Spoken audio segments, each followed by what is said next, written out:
सब जिल्हा प्रतिनिधी या अनाशा जोडे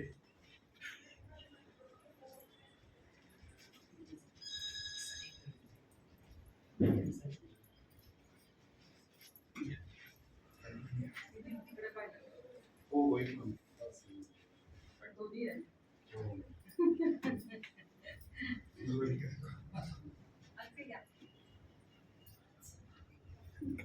थोडीशी या.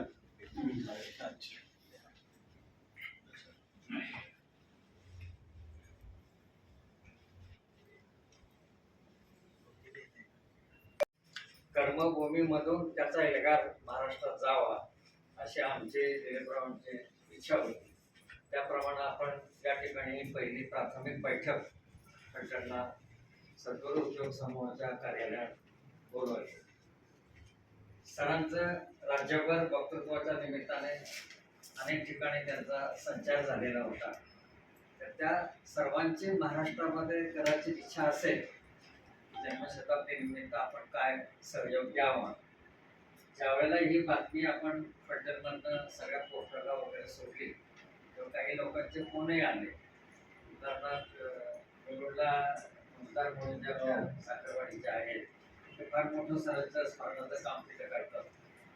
त्यांनी असं सांगितलं की जन्मशताब्दीनिमित्त तुम्ही जी स्थळं निवडा त्यांच्या विचारांचा जागर करण्याकरता त्याच्यामध्ये आमचं एक नाव तुम्ही घ्या.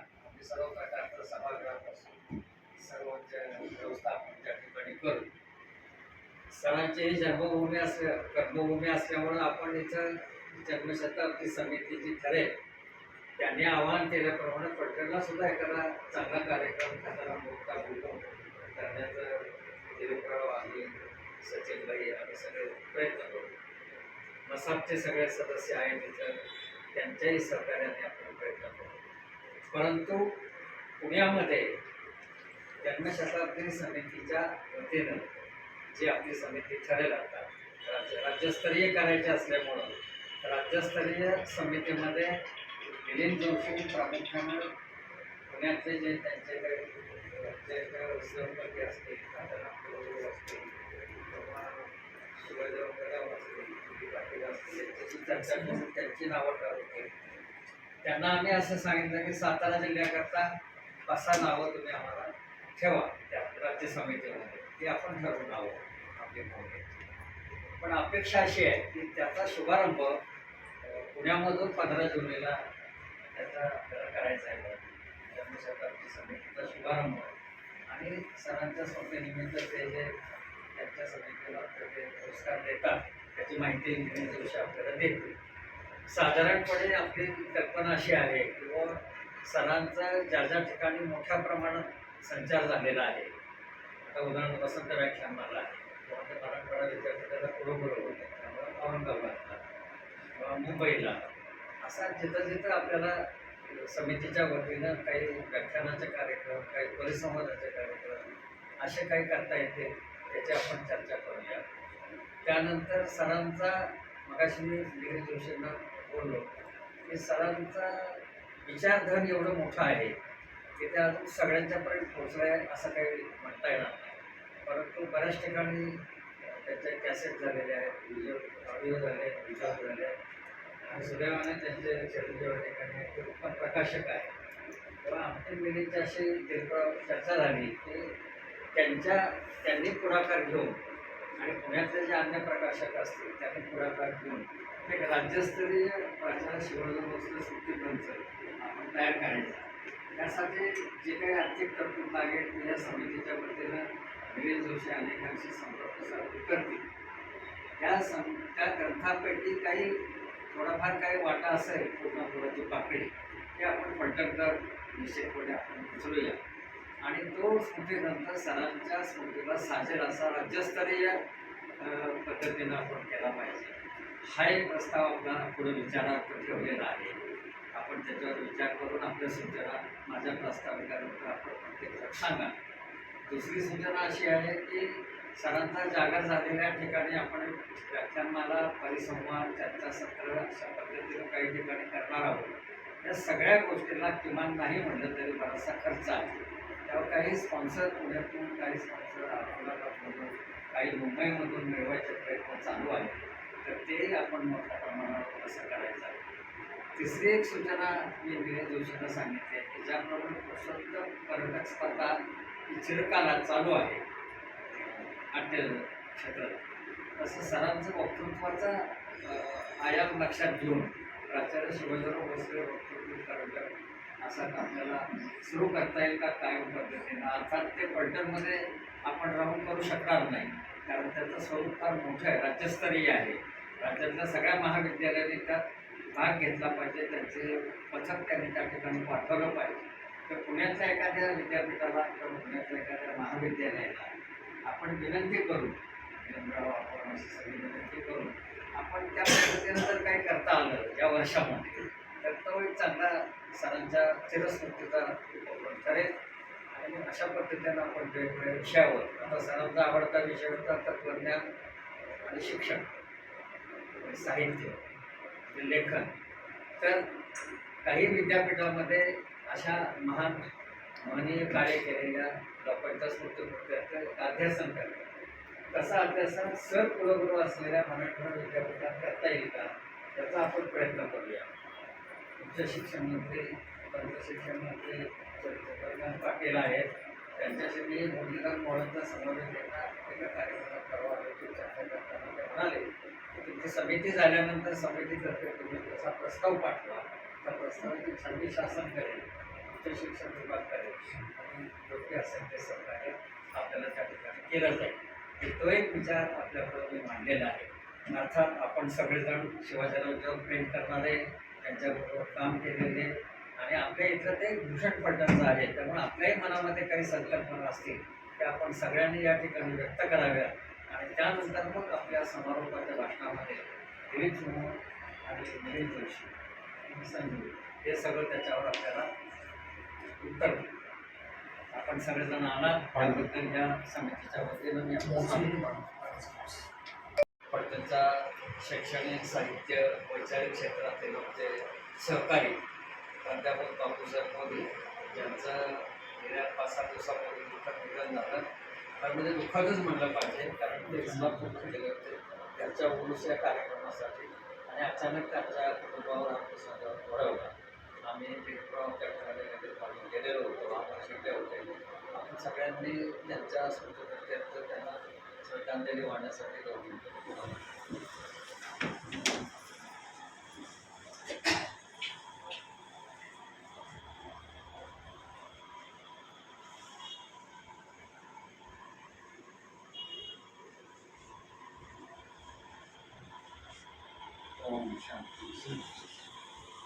आता आमच्या या समितीच्या बैठकीला निमित्ताने आपण सर्वजण उपस्थित राहिला.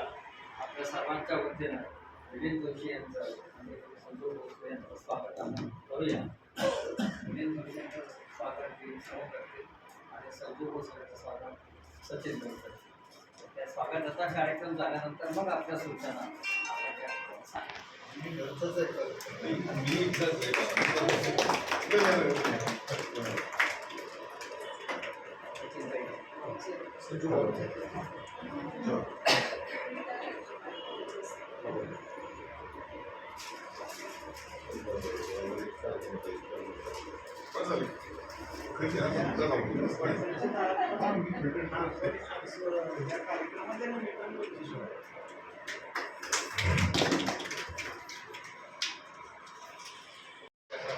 केलेले आहे.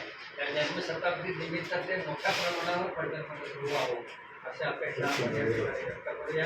त्याच्याबद्दलचा सगळा खुलासा कसा आपण करणार, ते काय बांधून करणार वगैरे नगरपालिकेचे पडद्यामागचे सगळे सर्व आपल्याला त्या ठिकाणी द्यायचे ते. तोपर्यंत त्यांच्या ग्रंथालयासाठी आपल्या महाराष्ट्र साहित्य परिषद पलटण शाखेतर्फे आपण प्राचार्यांचं एक सुंदर तैलचित्र आपण सुपूर्द परिषदेच्या पदाधिकाऱ्यांनी शाखेचा आपल्या इथे जावं.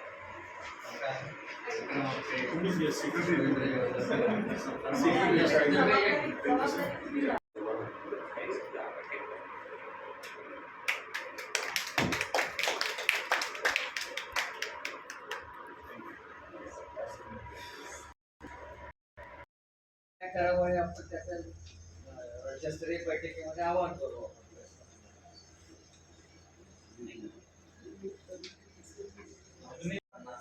पाहायला मिळाली वर्षभरात तर अशी काय सोय करता येऊ शकते ते वेगळं अट्रॅक्शन स्मृतीदान आपले पेन म्हणा त्यांचे वस्तू जे काही हो भेटेल हो काही प्रमाणात तिकडे विदर्भात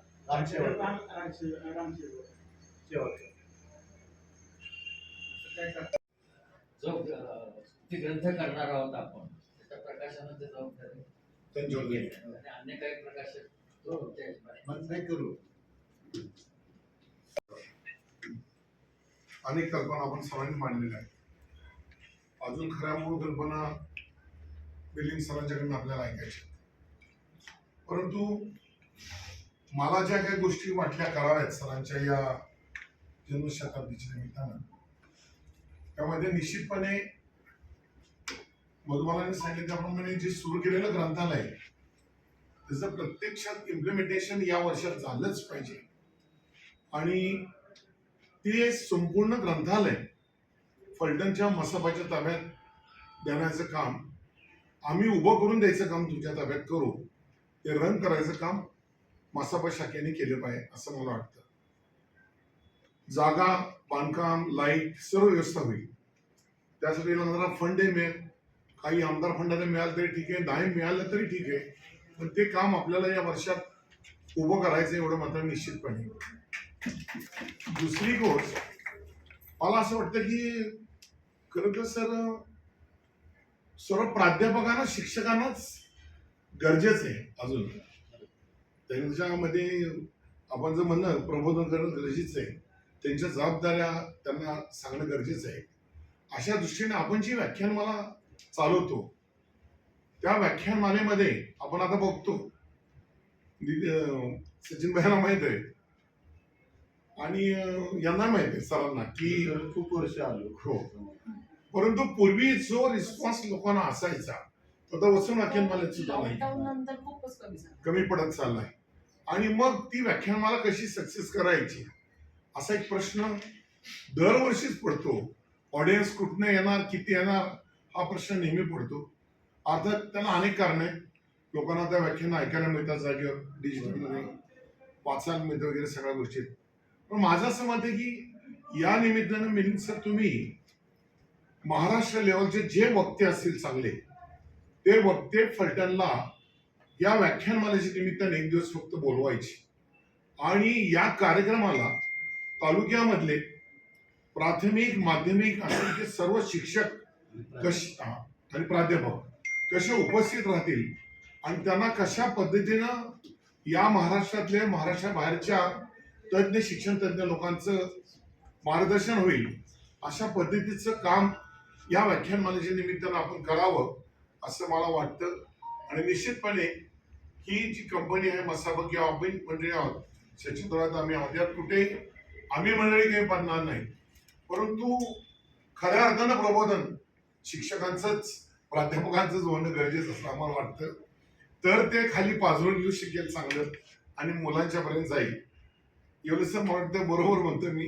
हां, तर अशा दृष्टीने काम करावं आणि त्याची जबाबदारी आम्ही नेहमीच्या पद्धतीने फलटणची जी आहेत साहित्य संमेलन मंडळी जी आहेत ती त्यामध्ये इन्व्हॉल्व्ह होऊन करतील. फक्त तो कार्यक्रम त्या पद्धतीचा दर्जेदार व्हावा, खूप बघतील. त्यासाठी प्रसंगी शिवम प्रतिष्ठानचं सुद्धा मार्गदर्शन घ्यावं, त्यांच्याशी चर्चा करावी, इंद्रजी देशमुख साहेबांची, त्यांनाही इन्व्हॉल्व्ह करावं या गोष्टीमध्ये आणि त्याची व्यापकता वाढवावी अशा दृष्टीने प्रयत्न होणं गरजेचं आहे. फलटणकर त्याला निश्चितपणे साथ देतील. आम्ही संस्था आहोत आमच्या एज्युकेशन, सचिन रांची, माझी, रवींद्रांची आहे.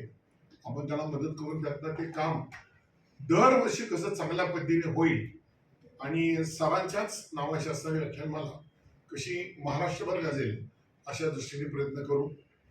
मिलिंद सर ज्या पद्धतीनं सुरुवात करणार आहेत आणि पुण्यामध्ये त्याचं महाराष्ट्र लेवलला व्यापकता वाढवणार आहात, त्यासाठी रवींद्रने सांगितलं ती जबाबदारी आम्ही फलटणमध्ये घेऊ. आमचा जो वाटा असेल तो आम्ही तुम्हाला त्या अंकाच्या निमित्ताने जाहिरातीच्या स्वरूपात द्यायचा निश्चितपणे आम्ही कुठं काही पडणार नाही एवढंही सांगतो. आणि अजून आपण जर कायमस्वरूपी व्याख्यानमाला किंवा स्पर्धा सुरू केल्या मग सरांनी सांगितलं त्याप्रमाणे, तर त्या स्पर्धासाठी लागणारं बक्षीस सुद्धा आमच्या उद्योग समूहामार्फत रोख असेल किंवा मोमेंट स्वरूपात असेल ते द्यायची व्यवस्था आम्ही करू. त्याचं नियोजन जी महाराष्ट्र लेवलची कमिटी असेल त्यांनी करावं. त्यासाठी निश्चितपणे आम्ही तो प्रयत्न करू. अर्थात ह्या सर्व गोष्टी पुण्यामध्ये करताना पुणेकर त्याला दाद देतात. फलटणकर फार उत्सुक असतात असं चित्र बघायला मिळत नाही आणि म्हणून ते मिलिंद सरांनी पुण्यामधनच त्याची यंत्रणा हलवावी. आमच्या जबाबदाऱ्या आम्हाला सांगाव्यात. आम्ही निश्चितपणे त्यामध्ये कुठे काही पडणार नाही एवढंच या निमित्तानं सांगतो. सरांचा आम्ही दोघंही विद्यार्थी आहोत. आम्ही नशिबाने खरं तर आम्हाला सायकोलॉजी सरांची ऐकायला मिळायची. वेळ असायच्या आठवड्यातून 2-3 त्यात निश्चितपणे सर समोर उभे असायचे आणि आजही ते बघितलं डिवायनिंग कॉम्प्युटर पहिले डोळे बंद केले की सर दिसतात बघा. आणि सरांचं ते व्याख्यान आठवतात, ते मुद्दे आठवतात, विषय आठवतात. 1-2 गोष्टीची आठवण येतात. मी सांगितले की नाही सांगितले मला माहित नाही पण तरी सांगतो. सर किती दर्जेदार शब्द वापरत होते आणि त्याचा इफेक्ट विद्यार्थ्यांवर कसा जबरदस्त होत होता. त्याची 2 उदाहरणं आहेत. मी मागं सांगितलं असेल, कोणी ऐकले असेल. एकदा आम्ही असं कॉलेजमध्ये चाललो होतो आणि धनंजय भोसले माझ्याबरोबर होते. आम्ही विद्यार्थी होतो, शिकत होते SY ला. जाताना काय त्यांना मूड आला, त्यांनी बेल वाजवली टन टन टन टन करून. खंडू आपला खास होता. खंडूने आज जाऊन सरांना सांगितलं, सरांनी बेल वाजवली म्हणजे 10 मिनिटं कशी काय पिरियड चालला. तर 2 भोसले चालले त्यांनी ती बेल वाजवली. बोला म्हणले त्यांना. सरांनी आत बोलवलं, आम्ही आत गेलो. तुम्हाला माहित नाही की आपल्या संस्थेमध्ये टाइमवर बेल दिली जाते आणि त्याचं नियोजन करण्यासाठी खंडू आपला आहे. ती जबाबदारी तुम्हाला कोणी दिली? काय म्हणलं, नाही सर चाललो तर आम्ही चुकून बॅलन्स गेला आणि बेल वाजली. ही खोटं उत्तर दिलं आम्ही आपल्याला. सरांनी सांगितलं की जर तसं घडलं असेल तर तुम्हाला क्षम्य आहे आणि जाणून बुजून तुम्ही केलं असेल तर तुमचा तुम्ही विचार करत जाऊ शकता. मी एवढा शब्दाचा मार देणाऱ्यापैकी सर होते हे निश्चितपणे. दुसऱ्यावर कॉमेंट करायचे. एक दिवस आम्हाला मूड आला, दोन्ही बसताना आम्ही दोघांनी 2 घोडे घेतलं आणि गेलो कॉलेजवर. सगळं मधली घोड्यावर बसून सर्व मुलं बघायला लागली. ओरडा आवाज जोरात आली. सरांनी आम्हाला आत बोलवलं.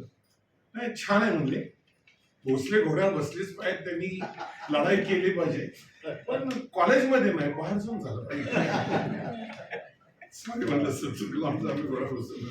ते आम्ही लहान असताना सरले भाऊ बहिणींबरोबर माझं असं मत आहे, ह्याला स्नेह संमेलन भरायची कॉलेज त्याला जायचो. भोसले सर आले, भले भोसले सरांवरती बीज पण पडलेला असेल पण भोसले सर दिसले की एवढा सगळा गोंधळ असायचा. पण सर दिसले की सगळे शांत व्हायचे. अजिबात आवाज म्हणजे पिन ड्रॉप सायलेंट त्याला म्हणतो तसंच परिस्थिती व्हायची. सरांपुढे कोणाला गोंधळ नाही सांगा नाही. पण हे दिलीपरावने सांगितलेली घोड्याची आठवण ही जन्मशताब्दीमध्ये सजीव व्हावी त्यासाठी जन्मशताब्दीचा मुख्य कार्यक्रम जो पुण्यामध्ये होईल त्या सभागृहापर्यंत दिलीपरावने घोड्यावर यावं विनंती करू. आणि त्यावेळेला उत्तर द्यायला शिवाजीराव असतील नाही तर शिवाजीरावांच्या आवाजात मिलिंदराव तुम्हाला सांगतो. मिलिंद पण वसंत व्याख्यानमालेला म्हणत तसं प्रत्येक वर्षी असतं. 28 वर्ष. मग तसे फलटणच्या प्राचार्य शिवाजीराव भोसले व्याख्यानमालेमध्ये तुम्ही सलग आतापर्यंत आलात इथून पुढे ते मान्यच आहे त्यांना. त्यांनी ते मान्य केले, हयात मान्य केले. आणि सगळ्यात महत्वाचं, सगळ्या वक्त्यांना मानधन द्यावं लागतं, यांना काहीच द्यावं लागत नाही. सरांचं प्रेम घेतलंच नाही. निश्चित भक्ती सरांनी कधीच मानधन मागितलं आणि ते त्यांनी जाहीर केलं. तुम्ही जो पुढाकार घेतलेला आहे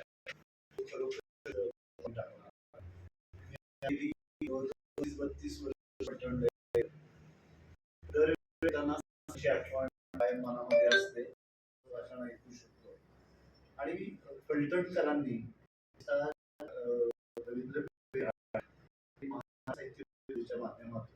आणि मला भैयासाहेब आणि भावेंचं खरोखरीच कौतुक आहे की सरांचे विद्यार्थी कसे असावे त्याचा एक आदर्श वस्तुपाठ त्यांनी महाराष्ट्राला घालून दिला. विद्यार्थी खूप असतात वर्गात, महाराष्ट्राने दखल घेतली आणि सरांची ती ग्रंथ तर महाराष्ट्राच्या योगदानाचा प्रकाश दाखवण्याचं काम हे सरांनी केलेलं आहे. म्हणजे महाराष्ट्रामध्ये अशी एकही व्याख्यानमाला नसेल की जिथे सर असतील, असा एकही विषय नसेल त्या विषयावरती सर बोलले नसतील. घडलेली गोष्ट आज कारवाई होताना दिसते, तर या पार्श्वभूमीवरती आपली एक मोठी जबाबदारी आहे फलटणकरांची की सरांचं विस्मरण महाराष्ट्राला होता कामा नये. खरं तर महाराष्ट्राने सरांच्यावरती अन्याय केला असं माझं वैयक्तिक मत आहे. एक तर सरांना महाराष्ट्र भूषण, पद्मश्री, पद्मभूषण, पद्मविभूषण असा सन्मान मिळायला काही अडचण नव्हती. मी दूरदर्शनवरती सरांची जी मुलाखत घेतली त्यामध्ये सरांना असं म्हटलं की सर तुम्हाला लोकांनी खूप मान्यता दिली, म्हणजे आज आपण कल्पनाही करू शकणार नाही. मी आज माझ्या फेसबुकच्या पोस्टवरती लिहिलंय की ज्यावेळेला प्राचार्य या माझ्या चरित्र ग्रंथाचं प्रकाशन झालं, बाबी तुम्ही साक्षीदार आहेत, रवींद्रजी, अलकाताई सगळे, सचिनजी, तर त्या पुस्तक प्रकाशनाची कुठेही जाहिरात नव्हती, कुठेही बॅनर नव्हते, कुठेही पोस्टर नव्हतं. फक्त स्थानिक कार्यक्रमामध्ये शिवाजीराव भोसले यांच्या चरित्राचं प्रकाशन बाबासाहेब पुरंदरे यांच्या हस्ते आणि अनंत दीक्षित यांच्या अध्यक्षतेखाली होणार आहे. एवढंच आलेलं होतं. आपल्याला आश्चर्य वाटेल, 5 ला कार्यक्रम होता, 4 वाजता टिळक स्मारक मंदिर पूर्ण भरलेलं होतं. नुसतं लोक बसलेले नव्हते, 2 रांगांच्या मध्ये बसले होते, बाजूला उभे होते, बाल्कनी भरलेली होती, लोक व्यासपीठावरती येऊन बसले, जिथून ध्वनीची व्यवस्था केली जाते त्या मधल्या पोर्चमध्ये बसले होते. बाबासाहेब पुरंदरे असं म्हणाले की ज्यांना जागा मिळाली नाही त्यांनी व्यासपीठावरती या. लोक व्यासपीठावरती येऊन बसले, जिन्यामध्ये लोक उभे होते आणि दरवाजा वाजवत होते आणि खालचं टिळक स्मारक मंदिराचं पटांगण पूर्णतः भरलेलं होतं आणि टिळक रोड ब्लॉक झालेला होता. म्हणजे विचारवंतांच्या सभेसाठी एखादा रस्ता ब्लॉक होणं ही महाराष्ट्राच्या इतिहासातली एक अभूतपूर्व घटना होती आणि ते सामर्थ्य भोसले सर, बाबासाहेब पुरंदरे या वक्त्यांच्या मध्ये होतं. म्हणजे त्या काळामध्ये एखाद्या शिक्षकाचं नैतिक सामर्थ्य काय असावं की या कार्यक्रमाला गेलो तर आपल्याला काहीतरी चांगलं ऐकायला मिळणार आहे, अशा उद्देशाने सगळे लोक आले होते. आणि मी लिहिलंय त्याच्यामध्ये की त्यावेळेला पुस्तकाच्या 2000 प्रति जागेवरती खपलं होतं. कितीतरी लोकांना मिळाले नाहीत पुस्तक, असा तो ऐतिहासिक समारंभ झाला. तर हे जे फलटणचं भूषण आहे ते केवळ फलटणचं नाही, ते महाराष्ट्राचे नव्हे. सरांचं वक्तृत्व हे मराठी भाषेचं वैभव आहे असं म्हणतात. ते मराठी वक्तृत्वाचे शिवाजी होते आणि त्यामुळं त्यांचा जय जयकार आपण या जन्मशताब्दी वर्षामध्ये खूप मोठ्या प्रमाणावरती केला पाहिजे. आणि आपण फलटणकरांनी यामध्ये पुढाकार घेतला याचा मला अतिशय आनंद होतो. बाबींनी मगाशी उल्लेख केला की त्यांनी स्वयंसिद्ध व्याख्यानमाला चालवली, ही कल्पना सरांची होती, पण सर गेल्यानंतर बाबींचं आणि आमचं बोलणं झालं आणि बाबींनी 1 मिनिटात ठरवलं की या व्याख्यानमालेचं नाव शिवाजीराव भोसले स्मृती व्याख्यानमाला आपण करू. आणि महाराष्ट्रातले सगळे नामवंत वक्ते या व्याख्यानमालेसाठी येऊन गेले. एक तर सरांचं नाव आणि स्वयंसिद्ध व्याख्यानमालेनी जी काही पेरणी केलेली होती त्या पार्श्वभूमीवर. तर आता सरांची जन्मशताब्दी आलेली आहे, तर त्यांच्या विचारांचा जागर मोठ्या प्रमाणामध्ये महाराष्ट्रभर झाला पाहिजे यासाठी आपण सर्वजण पुढाकार घेऊया. आणि त्यांचं कर्तृत्व केवळ फलटण, केवळ सातारा जिल्हा, केवळ पुणे, केवळ महाराष्ट्र असं मर्यादित न राहता, कारण सरांची बेंगलोरला व्याख्यानं झाली आहेत, हैदराबादला झाली आहेत, मध्य प्रदेशात झाली आहेत, दिल्लीला झाली आहेत, कर्नाटकात झाली आहेत. म्हणजे भारतभर पोचलेला एक वक्ता म्हणून सरांचं वेगळेपण आहे. आणि भारताबाहेर अगदी कॅलिफोर्नियापर्यंत सरांची व्याख्यानं झाली. म्हणजे कलेडॉन टू कॅलिफोर्निया असा सरांचा वक्ता म्हणून सर्व प्रवास झाला आहे. आणि त्यांच्या वक्तृत्वाची गंगा ही महाराष्ट्रभर अशी खाळत राहिलेली आहे. त्यांना कुठलंही व्यासपीठ वर्जन नव्हतं, कुठलाही विषय वर्जन नव्हता. आणि त्यामुळं आज मी ज्यावेळेला व्याख्यानाच्या निमित्ताने महाराष्ट्रभर देशभर फिरतो त्यावेळेला लोक सांगतात की सर इथे येऊन गेले होते, या विषयावरती बोलले होते.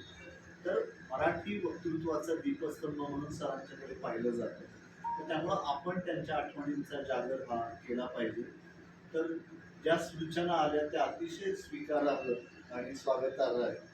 तर तर मला मगाशी मी काही कार्यकर्त्यांशी मागे आम्ही चर्चा केली, रेस्ट हाऊसला आम्ही होतो. तर जुलै महिन्यामध्ये 15 जुलैला, विशेषतः 17 जुलैला फलटणमध्ये पालखी येते.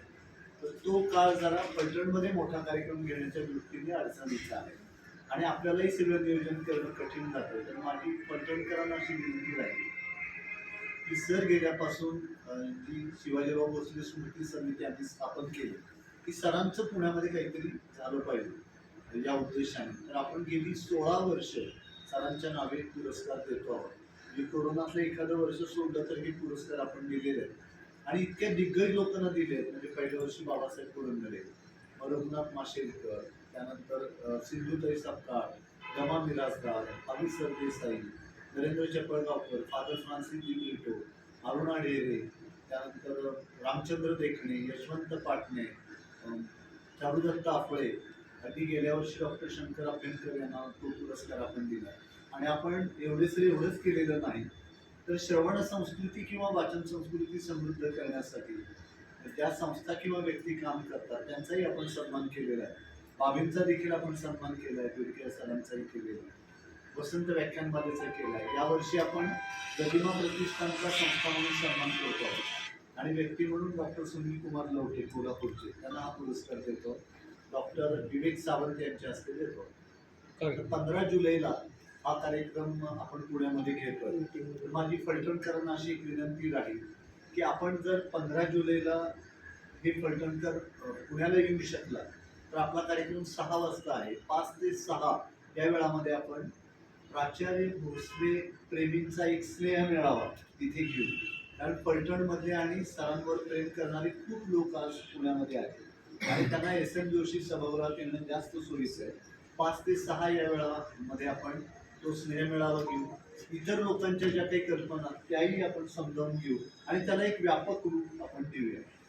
माझी अशी कल्पना आहे की आपण महाराष्ट्र पातळीवरती एक मोठी 25 लोकांची प्राचार्य शिवाजीराव भोसले शताब्दी समिती करावी, की ज्या समितीमध्ये मी असं म्हणेन की 25 पैकी समजा 10 लोक तुम्ही फलटणमधल्या मंडळींनी ठरवले की कोण असावे त्याच्यामध्ये, तर 15 लोक आम्ही भारतीय पातळीवरून घेऊ, ज्याच्यामध्ये माशेलकर आहे, डॉक्टर शिवाजीराव कदम आहे, तारा पवारकर आहे, डॉक्टर पी डी पाटील आहे, आपण महाराष्ट्राच्या भाषा मंत्री किंवा सांस्कृतिक मंत्र्यांना त्याच्यामध्ये घेऊ शकतो, विवेकानंद केंद्राचं कोणीतरी घेऊ, वसंत व्याख्यानमालेचं कोणी घेऊ, काही कुलगुरू त्याच्यामध्ये सचिन जे असतील. तर असा आपण ती एक 25 लोकांची समिती करूया, म्हणजे ती आपल्याला लेटरहेडवरती तिचा उल्लेख करता येईल.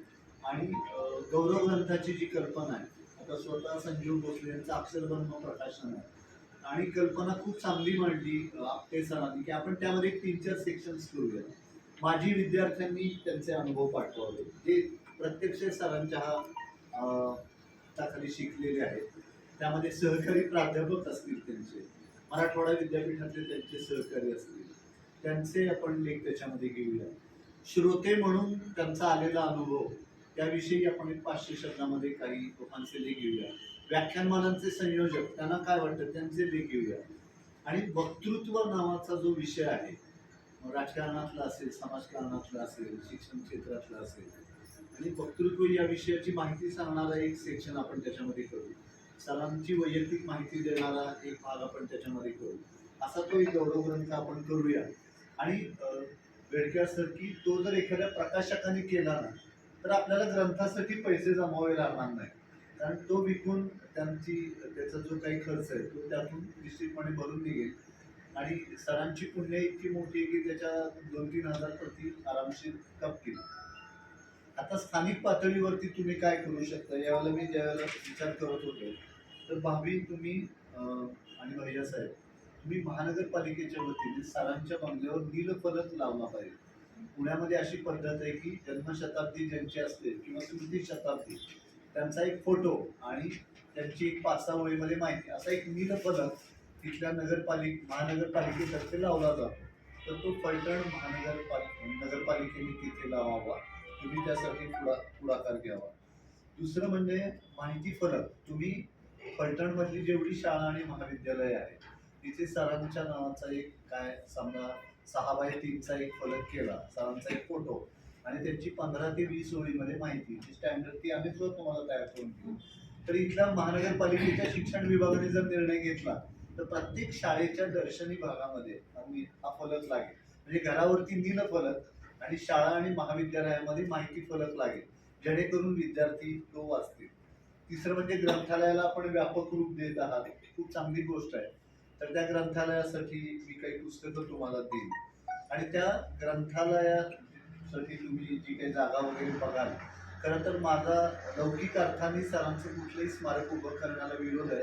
पुढच्या पिढीत चांगले वक्ते तयार होणे हे सरांचं खरं स्मारक आहे. पण तरीही सरांचा एक पुतळा फलटणमध्ये असावा आणि तो जर ग्रंथालयामध्ये बसवला आणि त्याच्या अनावरणाला आपण मुख्यमंत्री आणि विद्वत्तेच्या क्षेत्रातला एखादा मोठा माणूस असं कुणाला बोलवलं तर तो स्थानिक पातळीवरचा एक चांगला उपक्रम होईल.